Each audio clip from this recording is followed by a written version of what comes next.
Bueno, pasa 1 minuto de las 10 de la mañana, avanzamos en la información y tenemos que contarles que por primera vez en la historia una mujer uruguaya y diplomática va a ocupar el cargo de embajadora permanente ante la ONU en Nueva York para conversar sobre este desafío, el rol de la diplomacia y la representación de las mujeres en este ámbito. Recibimos en Arriba Gente a Laura Dupuy. Un placer que estés con nosotros. Un gusto. Bueno, muchísimas gracias por la invitación. Bienvenida. Laura, ¿qué tareas tiene un embajador ante la Organización de Naciones Unidas?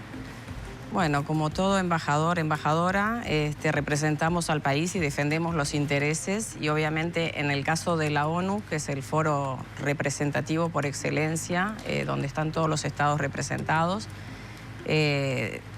es una tarea multilateral, esto es, tenemos que llegar a consensos para abordar desafíos comunes y en ese caso, bueno, defendemos, como digo, y llevamos con nosotros todos los valores de democracia, de defensa del Estado de Derecho, de la promoción de los derechos humanos y eso es lo que volcamos. Llegamos también para contribuir a la búsqueda de consensos, en momentos difíciles, en momentos de incertidumbre, de mucha fragmentación, de muchos cuestionamientos hacia la institución de la Organización de las Naciones Unidas, hacia el multilateralismo.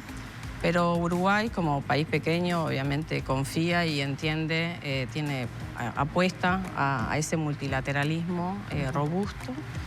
Y a eso vamos a contribuir en todas las temáticas, desde las de desarme, paz y seguridad, desarrollo sostenible y derechos humanos son los 3 pilares de la ONU, pero la temática es de lo más variada. ¿Y Uruguay va con algún tema de agenda que quiera imponer o que quiera presentar? Bueno, nosotros vamos a seguir una línea porque en realidad Uruguay tiene una política exterior de Estado con matices de repente de una administración a otra, pero hay una continuidad. Como digo, vamos a tender puentes, vamos a seguir, por ejemplo, respetando el tema de uno de los que ustedes mencionaban, el tema de la mujer en diplomacia y más, las cuestiones de género, que nos parecen muy relevantes porque están siendo cuestionadas por algunos países en este momento. Sobre todo, no se cuestiona quizás la igualdad de hombres y mujeres, pero sí el concepto de género está puesto en cuestionamiento cuando realmente ha sido acuñado ya hace muchos años en Naciones Unidas. Y entendemos que bueno, eso refleja el concepto de género, no solo la igualdad jurídica, sino la igualdad en la práctica, la igualdad de oportunidades, todo un tema societal, digamos, de las oportunidades reales que O sea, que sea una mujer la representante uruguaya ante la ONU, que además es histórico, de por sí ya es una señal en sí mismo. Exactamente. Creo que esa es una señal que ha querido dar esta administración, de dar de quebrar con una tradición, porque si se quiere, la diplomacia ha sido masculinizada por muchos años y entonces ir posicionando a mujeres también en cargos que tradicionalmente fueron reservados a hombres es un mensaje político en sí mismo. O sea, es un mensaje político hacia la afuera, pero también hacia la interna. Y hacia adentro, justamente, porque esto mismo se replica quizás en la política, como dicen, la llegada de las mujeres a la política, a qué puestos llegan. Lo mismo se reproduce a la interna de la Cancillería, del Servicio Exterior, de la República. ¿Cuántas mujeres llegan a puestos de embajadora? Claro, en esto hago un paréntesis, ¿no? Que tiene que ver con la llegada de las mujeres a determinados lugares dentro de la Cancillería. Y se me viene a la mente todo lo que se discutió a propósito de Carolina H. y de Beatriz Argimón. Que tal vez, por un lado, está la satisfacción de que hay mujeres que llegan, pero no por una carrera diplomática estrictamente. Son políticas. Son políticas, justamente. Ustedes, que son precisamente de carrera diplomática, ¿cómo ven eso? Bueno, no me gustaría, digamos, justamente creo que se ha puesto demasiado el foco en 2 mujeres políticas que están siendo propuestas por el actual gobierno a embajadoras, porque les debo decir que hasta hoy el 100% de los embajadores políticos han sido hombres. Eso ya es un dato de la realidad. Así que debo ponerlo sobre la mesa. Por supuesto que como representante o asociada de la Asociación de Funcionarios del Servicio Exterior del Uruguay, propendemos a la profesionalización del servicio exterior, queremos que la mayor cantidad de los puestos sean asignados a personal de carrera. Esa es una realidad. De hecho, hay 20 cupos reservados a personal de particular confianza, pero la asociación solicita que se utilicen la menor cantidad posible de esos puestos o que se liberen algunas de esas vacantes para generar más movilidad en la carrera del servicio exterior. Sí, cada vez que entra un nuevo gobierno está la expectativa de cuántos de carrera, cuántos políticos y cuántas mujeres ingresan ahí. Pero, Dupuy, me parece interesante poder adentrarnos en por qué la diplomacia es un ámbito masculinizado, con qué barreras se encuentran y también apelar a recordar en 2021, donde un grupo de más de 60 diplomáticas en las que usted estaba incluida, hicieron una especie de carta o denuncia pública donde allí denunciaban acoso sexual, violencia, acoso verbal, doble criterio al momento de medir las capacidades entre un hombre y una mujer, donde denunciaban situaciones complejas con diplomáticos, empresarios, políticos, donde incluso quien era canciller en ese momento, Bustillo, eleva esa carta a la justicia. ¿Lograron algo con esa denuncia? ¿Eso sigue pasando? Se denunciaban cosas complejas, ¿no? Como por ejemplo un alto funcionario que le decía a una tercera secretaria: hoy llamaron 2 embajadores interesados en que vayas a trabajar con ellos, ahora si querés mi ayuda para tu destino, esto dependerá de lo que hagas esta noche, ¿no? Como alguna de esas cosas. ¿Eso sigue pasando? Bueno, en realidad una precisión, no fue en ese momento una denuncia, simplemente era el 8 de marzo y era un momento ideal para presentar como un grupo informal de funcionarias del servicio exterior propuestas constructivas de distinto tipo, incluyendo un mejoramiento del protocolo de acción, de actuación para prevenir casos de acoso sexual o laboral en el ambiente de trabajo. Y entonces eso en realidad era un anexo más anónimo, como de situaciones que se vivieron en el pasado y se quería decir, bueno, esto no queremos que ocurra más, ¿verdad? Y entonces ese fue el planteo. No era una denuncia pública, trascendió un documento que no era ni siquiera el documento final. Ayer se volvió a abordar ese tema, se conformó luego y se posicionó ese grupo informal que se reunió con motivo del 8 de marzo como la red de diplomáticas uruguayas por la igualdad de género, REDWIG, la sigla. Y bueno, se sigue trabajando con ese propósito. No es los hombres contra las mujeres, simplemente es... ¿Pero esas cosas siguen pasando? O sea, ¿eso es una realidad, esa masculinización? Digamos que las situaciones que pueden haber seguido pasando en ocasiones puntuales, de repente que no se respete derechos laborales como el derecho a la maternidad o algo, o que por lo menos se le califique peor, o por ejemplo a una mujer no se le quieren asignar muchas funciones por si se embaraza. Hay un tema, no tanto en Montevideo, sino en el exterior, donde de repente uno tiene menor red de contención, etcétera.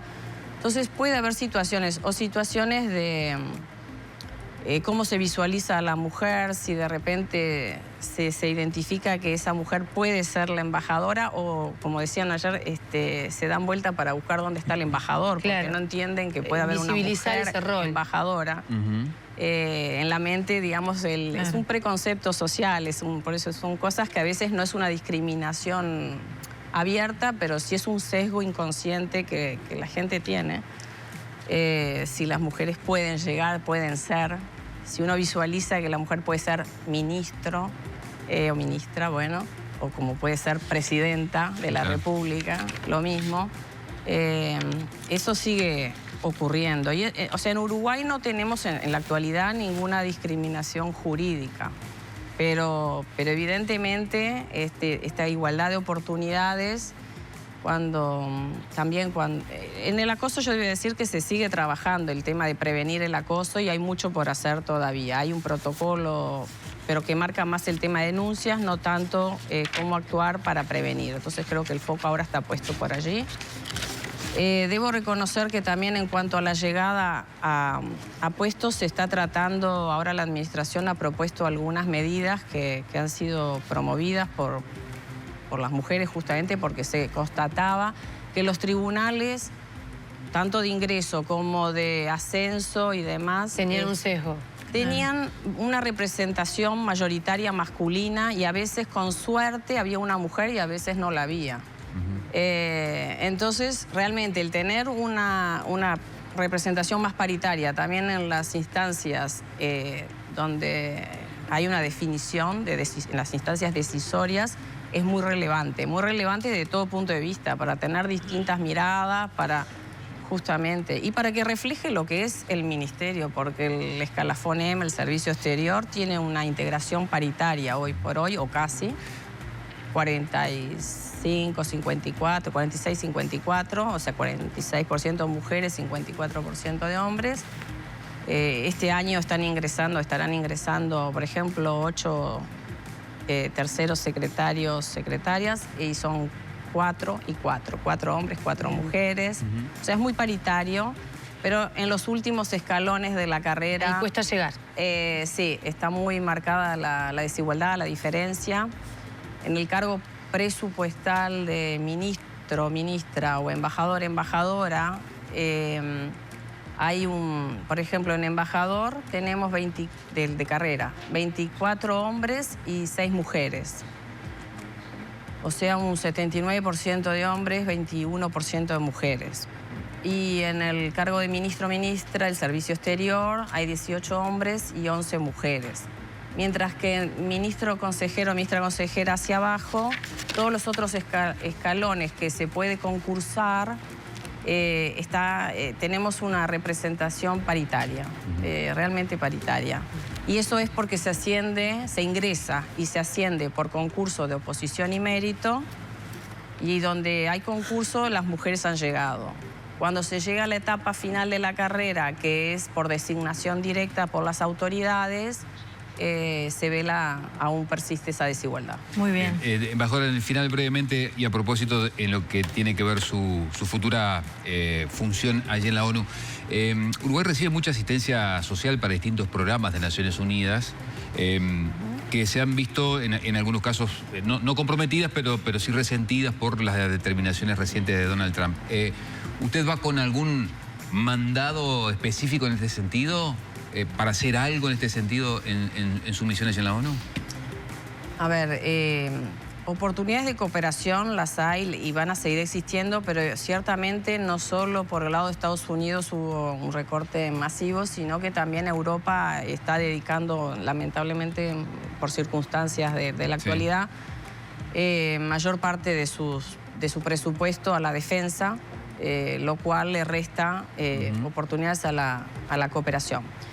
Directamente en proyectos nacionales, Uruguay no estaba recibiendo tanta cooperación porque ya está en un nivel de ingresos más alto, entonces, pero sí, algo va a ser afectado. Las Naciones Unidas en sí es la que se está viendo más afectada, ya tiene una crisis de liquidez importante. El secretario general de la ONU está pidiendo recortes de 15, 20 o 30%, porque este año aún el mayor contribuyente, que es Estados Unidos, no ha pagado su cuota, representa el 22% del presupuesto de la ONU.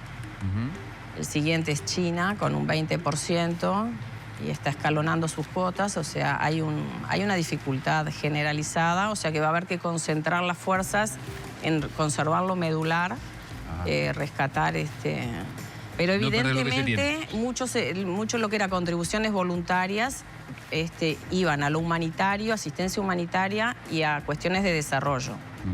Y eso es lo que se ve más afectado. Totalmente resentido, sí. Laura Dupuy, muchas gracias por haber venido a Arriba Gente. Éxitos. Muchísimas gracias.